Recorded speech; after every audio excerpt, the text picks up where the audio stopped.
Altınlı bilin beyik danamı, Altınlı bilin beyik danamı, çığır yet göl başı azavnamamı. Ol tutuşturuk menin arzu akbali, hem gussası hem derdinin lukmanı.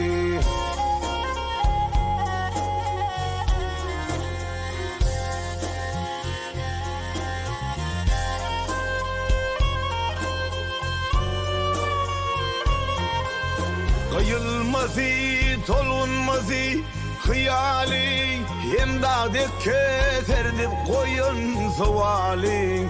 Onun buysanmasına mısari, ullokan sevgisi senin sırağı.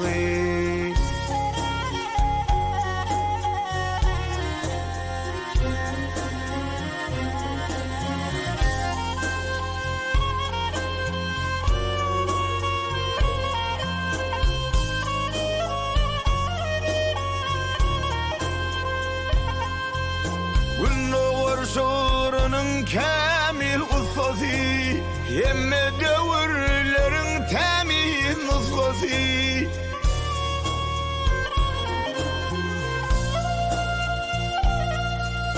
Çölgüdü ol dünya adlı matalım, hem asılman kalan sırrı vatanım.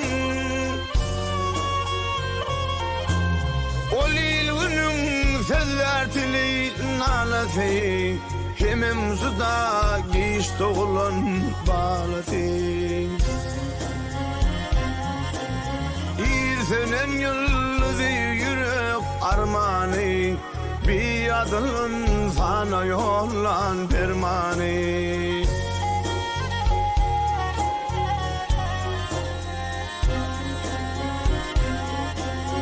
Onun buysanmasına mısari, ullokan sevgisi senmez sırağı. Hem gussası hem derdinin dermanı, ullokan sevgisi senmez sırağı.